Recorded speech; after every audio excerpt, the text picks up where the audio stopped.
ആദ്യമായി ദൈവത്തിനും മാതാവിനും 1000 നന്ദി. ഞാൻ സാക്ഷ്യം പറയാൻ വന്നത് ആദ്യമായിട്ടാണൊരു മൈക്ക് കിട്ടിയൊരു സാക്ഷ്യത്തിലേക്ക് വരുന്നത്. ഓട്ടോറിക്ഷ ഓടിയും അല്ലാതെയൊക്കെ കുറേ കാശൊക്കെ സമ്പാദിച്ചു. അത് കോവിഡിന് മുമ്പ് പലരെയും കയ്യിലായി. അത് തിരിച്ച് കിട്ടാനുള്ള ഒരു സാധ്യതയുമില്ല. അവർ തരാതിരിക്കുന്നതാണ് നല്ലത്. ഞാൻ പോയി പൈസ കേട്ടാൽ അവർ ആത്മഹത്യ ചെയ്യും. അതും കൂടി ഞാൻ ഏൽക്കേണ്ടി വരും. അത് വേണ്ട. ഓരോരുത്തർ ഓരോ കുടുംബമായിട്ട് താമസിക്കുന്നത്. ബിസിനസ് ചെയ്ത് പൊളിഞ്ഞവരാണ് കോവിഡ് സമയത്ത്. എങ്കിലും ഒരാൾ എനിക്ക് ഒരു വീടും വസ്തുവും വിറ്റ് 5 ലക്ഷം രൂപ തരികയും ഞാൻ അപ്പോഴും അവരോട് ചോദിച്ചു, നിൻ്റെ മക്കൾ വഴിയാധാരമാവരുത് എന്ന് പറഞ്ഞിട്ടാണ് ആ പൈസ വാങ്ങിയത്. അതൊക്കെ പോട്ടെ, അതെൻ്റെ കാര്യം. കിട്ടിയാലും കിട്ടിയില്ലെങ്കിലും ഞാൻ സഹിച്ചാൽ മതി. പിന്നെ ഞാനൊരു കോയിക്കൽ കൺസ്ട്രക്ഷൻ വർക്ക് കമ്പനിയുടെ കൂടെ നിന്നു. കുറേ കാശൊക്കെ സമ്പാദിച്ചു ജീവിച്ചു വന്നപ്പോൾ ഞാനൊരു വസ്തു കച്ചവടമായിട്ട് പോയി. ഇപ്പോൾ 2.5 വർഷമായി അതും വിൽക്കാതിരിക്കുന്ന അവസ്ഥയിൽ എൻ്റെ ഭാര്യയുടെ ചേച്ചി പറഞ്ഞു, നീ കൃപാസനം പള്ളിയിൽ പോ, നീ രക്ഷപ്പെടും. പള്ളിയിൽ വരികയും ഇവിടെ വന്ന് ഫസ്റ്റിൽ തന്നെ ഉടമ്പടി എടുത്തു. 2 പ്രാവശ്യം മാതാവിനെ കിട്ടുകയും ഇന്നും എനിക്കിവിടെ മെഴുകുതിരി കൊണ്ടുപോകാനുള്ള ഒരു അനുഗ്രഹം ദൈവം മാതാവ് തന്നു. അങ്ങനെ ഇരിക്കെ എൻ്റെ ഭാര്യയ്ക്ക് ഇപ്പോൾ 2 മാസത്തോളമായി ഒരു യൂട്രസ് റിമൂവ് ചെയ്യുന്ന ഒരു സർജറി കഴിഞ്ഞു. ഈ 10-ാം മാസം 1-ാം തീയതി അഡ്മിറ്റ് ചെയ്തു. 4-ാം തീയതി സർജറി കഴിഞ്ഞു. 10 മണിയോടുകൂടി മെഡിക്കൽ കോളേജ് SITയിൽ സർജറി കഴിഞ്ഞു. 12-1 മണിയായപ്പോൾ പറയും ഡോക്ടർമാർ വന്ന് ഓടി എല്ലാവരും ഓടി തിയേറ്ററിനകത്ത് കയറുന്നു, SITക്കകത്തുള്ള. അപ്പോൾ മെഡിക്കൽ ഹാർട്ട് കോളേജിലെ കുറേ ഡോക്ടർമാർ, മൈക്ക് ഡോക്ടർമാർ, സർജൻ്റെ ഡോക്ടർമാർ എല്ലാം കൂടി ഒരു 10-20 പേര് ഓടി പോകണം. കാര്യമൊന്നും പറയില്ല.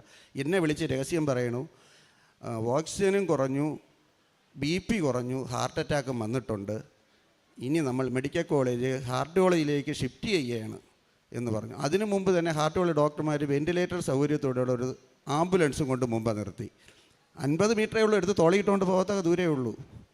പക്ഷേ എല്ലാവരും കൂട്ടവിളിയായി, മാതാവിനെ വിളിച്ചുള്ള വിളിയായി, മുട്ടുകുത്തി നിന്നുള്ള പ്രാർത്ഥനയായി, രോഗികളും കൂട്ടിരിപ്പുകാരും നിലവിളിയായി. കാരണം എല്ലാവരും അറിയാവുന്നുള്ള ഒരു പേഷ്യൻ്റായിരുന്നു.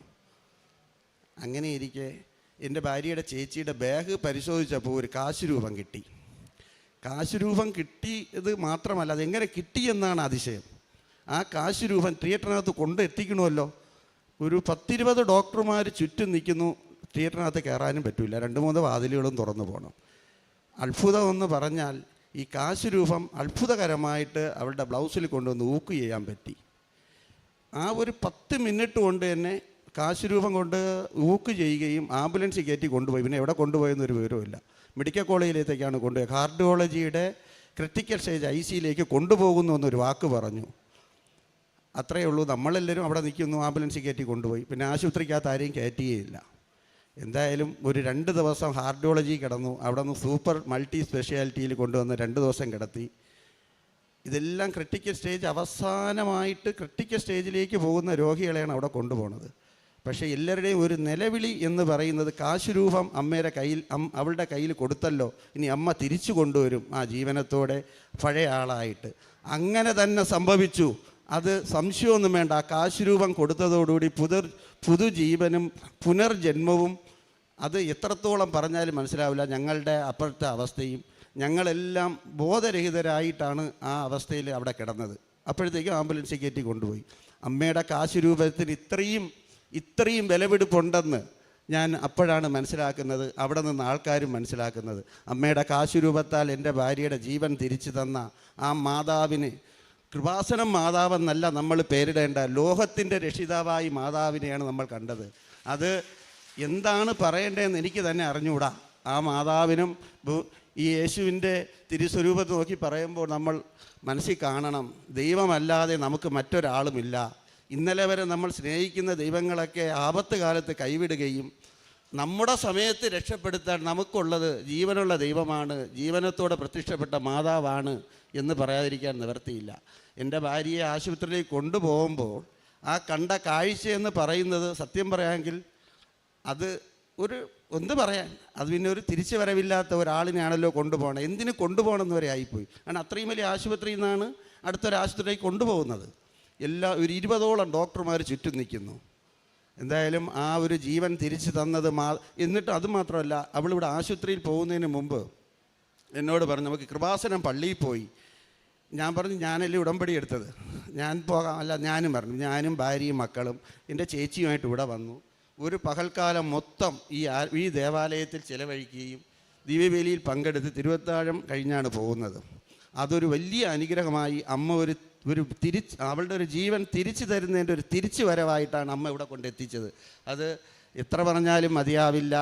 ഇത് ഞാൻ പറയുന്നത് സത്യം പറയാമെങ്കിൽ ഇത് പറയാൻ പോലും പറ്റുമെന്ന് എനിക്ക് തോന്നിയിട്ടല്ല ഞാനിവിടെ വന്നത്. കാരണം ഇപ്പോഴും ആ ഒരു വേദനയുടെ ഞെടുക്കവും ആ ഭയപ്പാട് നമ്മുടെ കുടുംബത്തിൽ നിന്ന് അനുഭവിച്ചിട്ടുള്ള ആർക്കും അത് മാറിപ്പോയിട്ടില്ല ഇതുവരെ. പിന്നെ മാതാവിൻ്റെ ഒരു വലിയൊരു അനുഗ്രഹം തന്നെയാണ്. ഒരൊറ്റ കാര്യത്തിൽ പറഞ്ഞാൽ, ഈ മാതാവിനെ സ്നേഹിക്കുന്ന ആരും വെറും കൈയോടെ പോകില്ല. ഏത് ആപത്തിനായാലും ഏത് കാര്യത്തിനായാലും മാതാവിനെ കയ്യിലെടുക്കുക. ഒരു ചെറിയ കാശുരൂപം ഇത്രയും ജീവൻ തന്നുവെങ്കിൽ എല്ലാവരെയും സംരക്ഷിക്കുന്ന മാതാവാണ് ഇവിടെ ഉള്ളത്. അതിന് പ്രത്യേകം നന്ദി പറയുന്നു. പരിശുദ്ധമ്മയ്ക്കും തിരുക്കുമാരനും നന്ദി പറയാം. സങ്കീർത്തകൻ പറയുന്നുണ്ടല്ലോ, കർത്താവിൻ്റെ ആലയത്തിലേക്ക് സന്തോഷത്തോടെ നമുക്ക് പോകാം. ഈ ദേവാലയത്തിലേക്ക് നിങ്ങൾ എപ്പോഴൊക്കെ കടന്നു വന്നാൽ സഹനങ്ങളുണ്ടെങ്കിലും സങ്കടങ്ങളുണ്ടെങ്കിലും തകർച്ചയാണെങ്കിലും ഒറ്റപ്പെടലാണെങ്കിലും തൊഴിൽ മേഖലകളിലെ പരാജയമാണെങ്കിലും ജീവിതത്തിലെ ലക്ഷ്യം കാണാത്തതാണെങ്കിലുമൊക്കെ സങ്കടത്തോടുകൂടെയാണ് നിങ്ങൾ കടന്നു വരുന്നതെങ്കിൽ സങ്കീർത്തകൻ പറയുന്നത് പോലെ കർത്താവിൻ്റെ ആലയത്തിലേക്ക് സന്തോഷത്തോടെ നമുക്ക് പോകാം. മനസ്സിൽ ഉറച്ച് സന്തോഷിച്ച് നിങ്ങൾക്ക് വരാവുന്നൊരിടമാണ് കൃപാസനം. കാരണം ഇപ്പോൾ പറഞ്ഞത്, ഈ കൃപാസനത്തിൻ്റെ അമ്മ ലോകത്തിൻ്റെ രക്ഷകയാണെന്നാണ് പെട്ടെന്ന് ഈ അപ്പച്ചൻ സ്പോണ്ടേനിയസ് ആയിട്ട് പറഞ്ഞൊരു കാര്യമാണ്, ലോകത്തിൻ്റെ രക്ഷക. അതെ, പരിശുദ്ധ അമ്മ സഹരക്ഷകയാണ് തീർച്ചയായും. അതുകൊണ്ട് തന്നെയാണ് അമ്മയുടേക്കാളും വലിയ മാധ്യസ്ഥമൊന്നും കർത്താവിൻ്റെക്ക് കൊടുക്കാനായിട്ട് ആർക്കും പറ്റുകയില്ല. അപ്പോൾ ജീവിത പങ്കാളി മരണത്തിൻ്റെ മുമ്പിൽ നിൽക്കുമ്പോഴും തീർച്ചയായും ഒരിക്കലും ഇനി തിരിച്ചു കിട്ടുകയില്ല എന്ന് പറയുമ്പോൾ അവിടെ എങ്ങനെയൊക്കെയോ പരിശുദ്ധ അമ്മയുടെ ഒരു കാശുരൂപം അവിടെ എത്തപ്പെടുന്നുണ്ട്. പറയുന്ന അമ്മയുടെ ആ ഒരു കാശുരൂപം അവിടെ എത്തപ്പെട്ടത് കൊണ്ട് മാത്രം ഇന്ന് എൻ്റെ ജീവിത പങ്കാളി എൻ്റെ കൂടെ ആയിരിക്കുന്നു. നമുക്കറിയാം അത് പരിശുദ്ധ അമ്മയുടെ സാന്നിധ്യമാണ്. എപ്പോഴും ഓർത്തോണം, പ്രത്യേകിച്ച് ഉടമ്പടി കാശുരൂപമൊന്നും നമ്മൾ നഷ്ടപ്പെടുത്താതെ നോക്കണം. കാരണം അത് പ്രത്യേകമായിട്ട് പൗരോഹിത്യ ശക്തി ഉപയോഗിച്ച് പ്രാർത്ഥിച്ച് പരിശുദ്ധ അമ്മയുടെ വലിയ സാന്നിധ്യം, അതായത് നമുക്കൊരു മുദ്രണം പോലെ നമ്മളുടെ കൈ തരുന്നതാണ്. ഉടമ്പടിയുടെ ഒരു ഭാഗമായിട്ട് ഈ ഉടമ്പടി നമ്മൾ ചെയ്തതിൻ്റെ ഏറ്റവും വലിയ തെളിവ് ആ ഒരു കാശുരൂപം കൂടെയാണ്. അപ്പം അത് നഷ്ടപ്പെടുത്തി കളയാതെ അമ്മയുടെ സാന്നിധ്യമായിട്ട് സഞ്ചരിച്ചു വരുന്ന അമ്മയായിട്ട് ഞാൻ പോകുമ്പോൾ എൻ്റെ കയ്യിൽ ഈ കാശുരൂപം ഉണ്ടെങ്കിൽ അതിൻ്റെ അർത്ഥം പരിശുദ്ധ അമ്മ എൻ്റെ കയ്യിൽ പിടിച്ചിട്ടുണ്ടെന്ന് തന്നെയാണ്. അപ്പോൾ അമ്മ മാതാവിൻ്റെ വലിയ സാന്നിധ്യമായിട്ട് ആ കാശുരൂപത്തെ കാണുക. ഒപ്പം എവിടെയൊക്കെ നിങ്ങൾ പോയാലും അമ്മ മാതാവിനെയും കൊണ്ടേ പോകാവുള്ളൂ. പരിശുദ്ധ അമ്മ അനുഗ്രഹിച്ച വലിയൊരു സാക്ഷ്യമാണ് ഒരു ജീവിതം തിരിച്ചു നൽകിയ പരിശുദ്ധ അമ്മയ്ക്കും ദൈവികമാരനും 1000 നന്ദി പറഞ്ഞുകൊണ്ട് ദൈവത്തെ കരങ്ങളടിച്ച് നമുക്ക് മഹത്വപ്പെടുത്താം.